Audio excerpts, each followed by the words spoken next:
Olá pessoal, seja muito bem-vindo ao nosso canal. Acaba de chegar uma nova notícia lá de Brasília, que está pegando fogo, está bombástica. Todo mundo parou tudo por conta dessa informação que STF determina cassação de mandato de Alexandre. Então, está pegando fogo isso aqui. Assiste até o final para você não ficar desinformado. Eu queria pedir um favorzão de vocês, que é seguir o nosso canal, ativar o sininho para não perder a notificação. Deixa seu joinha que ajuda nós demais o nosso conteúdo crescer para chegar para mais pessoas. Deixe seu comentário o que você está achando do vídeo, de que cidade você é, e eu vou olhar todos os comentários e vou curtir todos os comentários também. Vamos aqui deixar os créditos para a Revista Oeste da plataforma YouTube. E sem mais enrolação, vamos para o vídeo. Não fica desinformado, assiste até o final para não perder esse conteúdo. Alexandre Ramagem, a 16 anos de prisão por participação na suposta trama golpista, a corte determinou a perda do mandato de deputado e do cargo de delegado da Polícia Federal. A decisão foi baseada em crimes como organização criminosa e tentativa de golpe de Estado. Hugo Motta, presidente da Câmara, vai ceder? Carol, essa é a pergunta que não quer calar. Vale ressaltar aqui que a eleição de Hugo Motta foi chancelada pelo Arthur Lira, o antigo presidente, mas também chancelada pela própria oposição, pela própria direita. Portanto, a presidência do Hugo Motta, com a promessa do PL da anistia, que não se concretizou até hoje, absolutamente nada nesse sentido nós vemos dentro do Congresso, tampouco dentro do Senado algum sinal, algum indício do impeachment do ministro Alexandre de Moraes, tendo em vista todos os abusos de autoridade. Além desse caso, Carol, a gente precisa colocar aqui na conta também o caso da deputada Carla Zambelli, porque também, submetida à cassação, mas aí, nesse caso, o Hugo Motta, ele colocou para plenário e contrariou uma decisão do STF. Então é esse o debate, se o Alexandre Ramagem será o próximo Daniel Silveira ou não. Curiosa essa sua frase, Geise, porque quando o PL pediu a sustação da ação penal do Alexandre Ramagem, que é legítimo, gente, assim, a sustação da ação penal está lá prevista na Constituição Federal. Dados os requisitos, o presidente da casa, Hugo Motta, tem que pautar. Ele ainda ficou ali enrolando e colocou aquilo quase como um favor, Já tive a oportunidade de conversar com outros parlamentares da casa que falaram isso. Não, Motta vem pautando as pautas da direita, vem aceitando colocar em debate como foi a sustação do Ramagem. A sustação do Ramagem era uma obrigação. Estavam ali todos os requisitos, já deveria ter sido pautada muito antes do que realmente foi. Talvez isso não tivesse causado esse desfecho trágico que a gente tem hoje, porque lembrando que só o Ramagem que tinha o foro privilegiado para jogar os demais réus do primeiro grupo ali, do chamado núcleo 1 ali do golpe, para o STF, E a deputada Bia Kicis, então, quando deu essa entrevista logo no protocolo, falou exatamente isso: a gente não vai transformar o Ramagem num segundo Daniel Silveira. A gente errou com o Daniel Silveira e não vai errar novamente. Na época eu elogiei bastante a deputada Bia Kicis, porque é exatamente isso, é uma prerrogativa do Congresso que não pode ser usurpada pelo STF, e foi. O que aconteceu quando chegou no STF? Eles desmembraram um crime que não pode ser desmembrado, que é considerado um crime continuado, que só culminaria ali no 8 de janeiro, o Ramagem teve a diplomação em 1º de janeiro, depois teve o 8 de janeiro, então é isso que joga o foro privilegiado para ele. Eles deixaram todo a preparação do golpe, consideraram isso um crime e deixaram então isso no STF. Só que preparar um golpe não é crime tipificado no Brasil, como muito bem colocou inclusive o ministro Fux no voto dele. E o Congresso nada fez. O Congresso segue calado, segue passando pano para Hugo Motta, para o Alcolumbre, e ainda essa narrativa de que eles estão avançando com as pautas da direita. Até agora a gente não sabe o que vai acontecer com a anistia. Hugo Motta que vem aí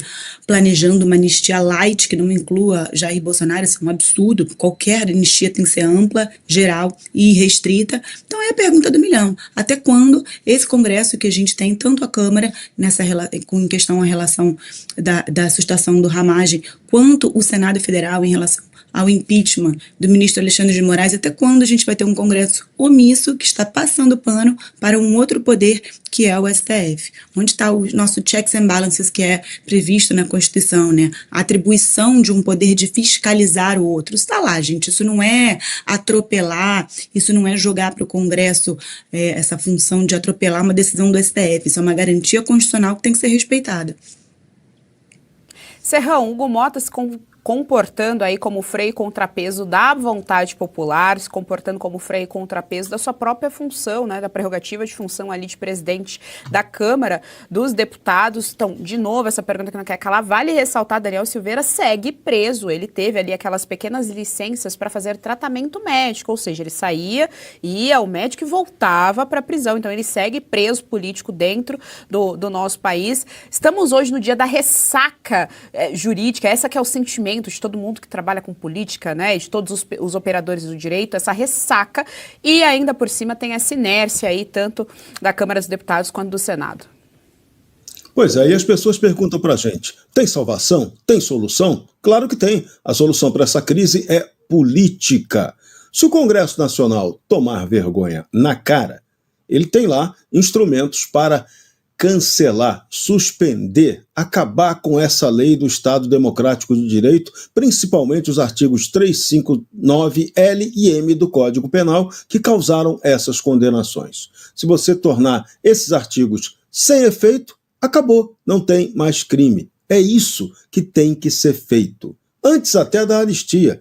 E tem projeto de lei já do senador astronauta Marcos Pontes para essa finalidade. Então, por que o Congresso não resolve? Porque é incompetente, porque não quer trabalhar, porque não sabe resolver as coisas como elas precisam ser resolvidas. E aí, junto com isso, a luta pela anistia. É necessária uma anistia para pacificar, para botar o fim nessa história, nessa guerra sem fim que se criou entre o Supremo Tribunal Federal e os outros poderes, principalmente o legislativo. Os poderes republicanos no Brasil são interdependentes. Então, um não pode ser mais independente do que o outro. É esse o conceito correto. Então, cabe ao Congresso Nacional cumprir o seu papel, restabelecer a sua função. Mas o Congresso é muito ruim. Foi esse Congresso sem noção, pressionado pelo Supremo Tribunal Federal, que em 2021, setembro de 2021, aprovou a Lei do Estado Democrático de Direito. E essa lei ela foi sancionada ontem. Ontem os brasileiros tiveram que ouvir essa pancada dada pela ministra Carmen Lúcia. A lei que está condenando Bolsonaro e os outros, ela foi aprovada pelo Congresso Nacional e sancionada pelo presidente Bolsonaro, curiosamente, com a assinatura de 4 réus que estavam naquele julgamento. Foi o presidente Bolsonaro que assinou, junto com Augusto Heleno, com Braga Neto, com o ministro da Justiça da época, Anderson Torres, e com a atual senadora Damares Alves, que na época era ministra. Então, eles assinaram essa lei. Então, essa lei tem, no caso, legitimidade, tem força legal para valer e para ser aplicada a condenação. Só que a lei é estúpida.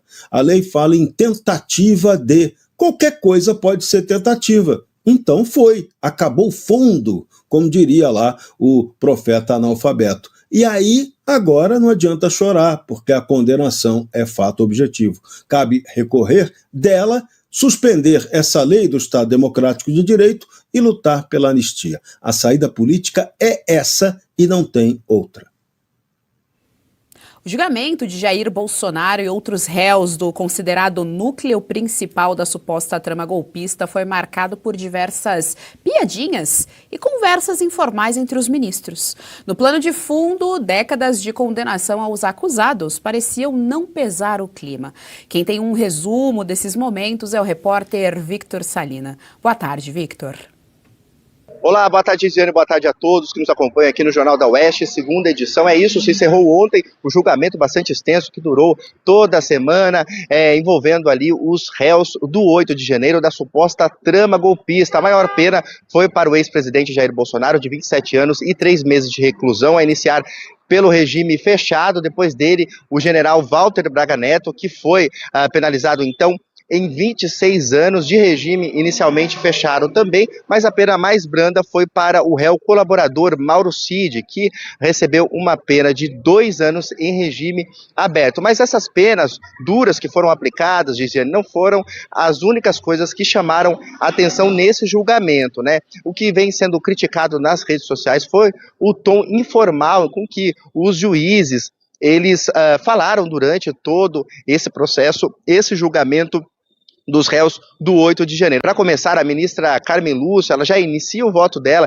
dizendo que ela não leria todo ele, né, que estava muito longo, quase 400 páginas, e que ela leria apenas um resumo. E aí ela disse que o voto já estava impresso. Ao dizer essa expressão, ela arrancou risadas do plenário. Vamos ouvir. Está aqui o voto impresso, que eu não lerei de jeito nenhum, mas... Se tem voto eletrônico, não precisa de voto impresso, né? Mas eu gosto de papel. E durante diversas vezes, Geisiane, os ministros pediram uma parte. O que é isso? É aquele momento que eles tomam a palavra durante o voto de outro ministro. Quem principalmente fez isso foi o ministro Alexandre de Moraes e também Flávio Dino. No primeiro parte pedido por Dino, aí ele começa a conversar com Carmen Lúcia, eles também estão num tom bastante informal ali, um tom de prosa, segundo a própria ministra. Vamos ouvir esse trecho. Ministra Carmen, Vossa Excelência concede uma parte? Todos, ministro. Olha que eu sou literal em relação a esse ponto. Todos desde que rápidos, porque também nós mulheres ficamos 2000 anos caladas, nós queremos ter o direito de falar. Mas com todo gosto. Apesar de todas essas ameaças. A prosa com Vossa Excelência é sempre um gosto. Já mais tarde, Geisiane, ali no finzinho do julgamento mesmo, que se encerrou ontem, o ministro Alexandre de Moraes disse que não iria se alongar, não iria fazer a mesma maldade que fizeram com ele, lógico, se referindo ao voto anterior, de um dia anterior, que foi do ministro Luiz Fux, que durou 13 horas. Segundo o ministro Alexandre de Moraes, isso o atrapalhou para ver o jogo do Corinthians. E eu prometo a Vossa Excelência que eu não farei com Vossa Excelência a maldade que me fizeram ontem, de fazer eu perder quase 2/3 do jogo do Corinthians. E o Atlético Paranaense, eu cheguei em casa, já estava 2-0, para minha felicidade, mas perdi aquele momento de felicidade dos dois gols. Outro ponto que a gente destacou aqui para nossa audiência foi durante a dosimetria ao ex-presidente Jair Bolsonaro. Ali a ministra Carmen Lúcia chega a brincar com os 27 anos e 3 meses. Vamos ver. A diferença de pena que cheguei e que chegou o relator é de 3 meses e 5 dias. Então, eu vou, tal como o ministro Flávio disse... Para mais ou para menos que a senhora... Para menos. É 27 anos, o de Vossa Excelência é 27. Para mais? Foi para mais ou para menos? Eu perdi. Para menos. Para menos. E é claro que esse tom mais ameno, mais cordial e até, às vezes, jocoso, ele contrastou bastante com as condenações de dezenas de anos, aqueles réus ali considerados golpistas do núcleo principal da suposta trama golpista, Geisiane. E isso vem, é claro, também sendo bastante criticado pela oposição. Eu volto com você. Olha, é completamente inacreditável, né, o que a gente acabou de assistir aqui, o que nós vimos nessa última semana, a cereja desse bolo completamente absurdo e descabido que tornou-se o judiciário brasileiro, Carol. É interessante, porque a narrativa que o STF vem vendendo, e só vende narrativa quem tem interesse político, repito, tornou-se um ente político e deixou de fazer justiça há muito tempo, só tem interesse aí nessa narrativa os próprios ali, claro, né, todos os outros, PT, enfim, a esquerda de maneira geral, mas é interessante porque o que eles vendem é que nós acabamos de sair do fascismo, da ditadura e que o nazismo estava batendo a porta, que o nazismo estava a 5 minutos daqui. É isso que é vendido pelo STF, é essa narrativa que eles querem emplacar. O tom é de total descontração. Era ali uma grande tarde de sábado assistindo um filme de cachorrinho que fala e comendo uma pipoca. Então, é brincadeira em relação... Engraçado que eles podem brincar. O Léo Lins não pode fazer piada dentro do teatro, mas eles podem brincar. Podem brincar, inclusive, com o debate das urnas. Nós não podemos falar absolutamente nada. Mas eles podem brincar, o tempo todo, brincar a respeito da dosimetria da pena. Mas a narrativa é que o nazismo estava a 5 minutos de distância, Carol Esponza. José, vou até me permitir aqui uma parte da sua fala, porque ontem eu estava com o Léo Lins, a gente hoje está aqui alinhada, você estava falando sobre isso, e eu estava pensando em exatamente isso, porque eu externalizei isso para o Léo Lins ontem, estamos todos com você. Ao mesmo tempo que a gente assiste, né, o assassinato do Charlie Kirk, por botar as suas opiniões, e a gente assiste um comediante com penas gravíssimas, ainda cabe recurso, mas que pode ser preso por contar uma piada no palco. Não é que ele contou uma piada na internet e viralizou. São piadas feitas no palco. Então, essa é a banalização do mal que a gente está vivendo. A gente está concomitante, né, a tudo isso, as declarações de pessoas de esquerda em relação à morte do Charlie Kirk. Eu fiz uma postagem sobre isso com recortes, né, e não para de pipocar esse tipo de coisa. Hoje, uma editora de uma grande revista de moda, principal revista de moda do mundo, estava lá falando, né, sobre isso, festejando a morte de uma pessoa que colocou a sua opinião. E é exatamente isso que a gente está assistindo nesse tribunal,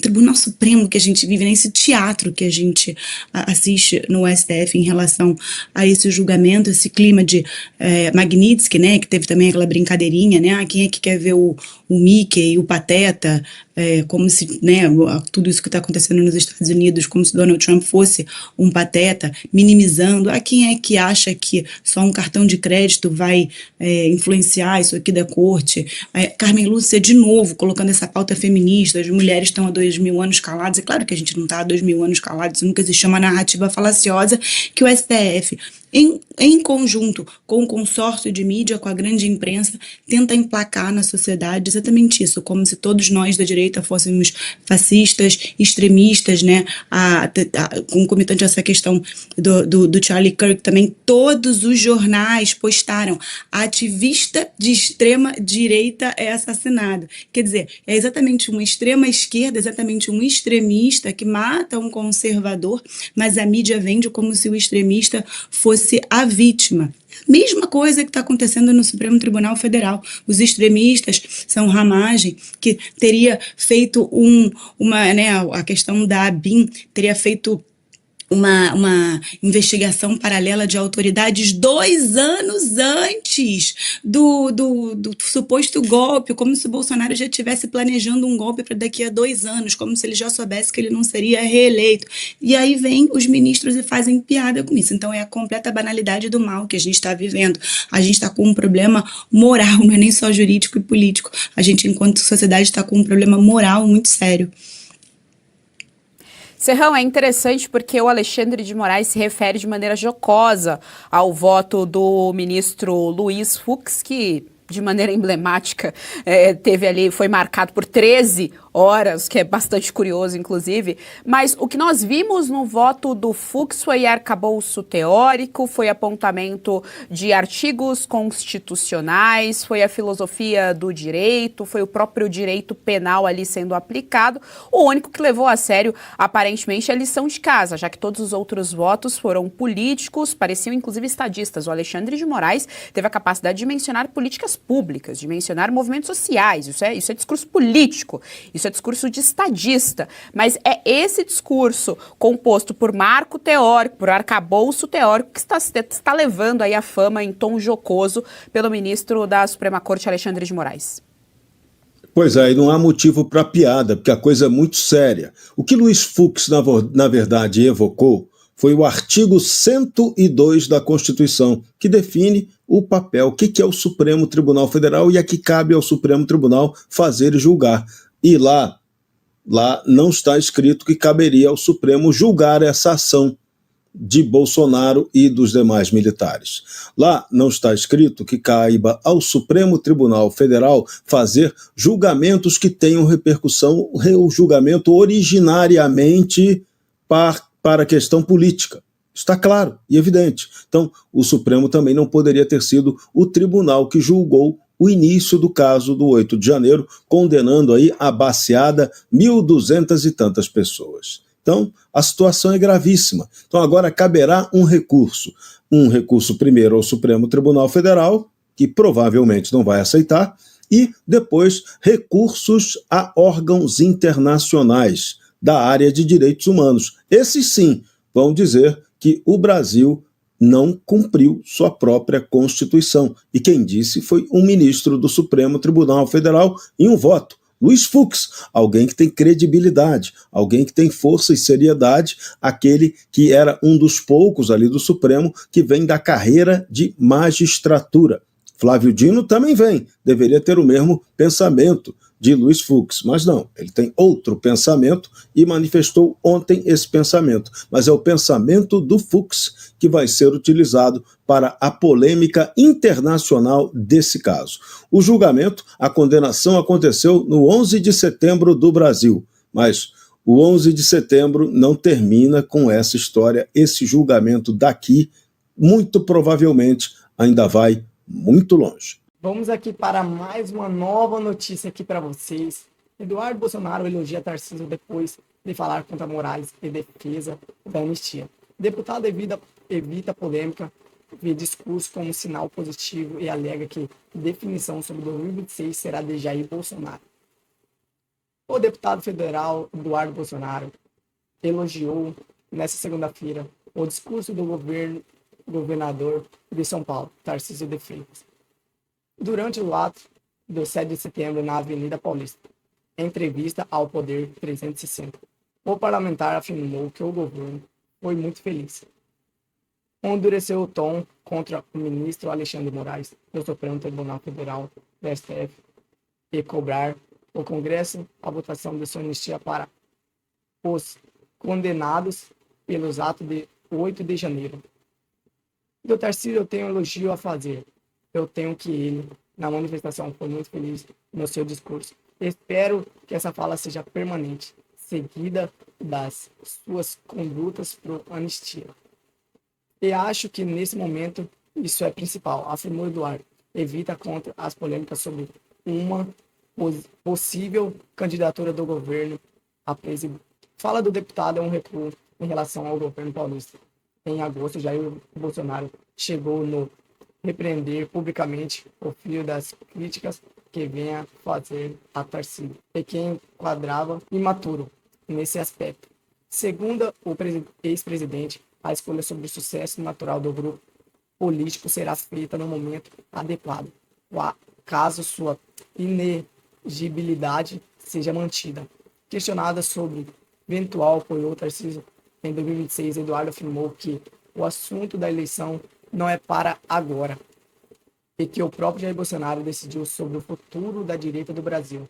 O parlamentar externou, enquanto que ele e o governador consideravam Bolsonaro o nome natural do grupo político. Muito obrigado por ter chegado aqui até o final. Já se inscreve no nosso canal, já ativa o sininho, já deixa o like que ajuda nós demais aqui para subir o nosso conteúdo. Já deixa seu comentário aqui, já comenta de que cidade você é, o que achou do vídeo, que eu vou dar um like no comentário de vocês e vou comentar também. Muito obrigado, até o próximo vídeo.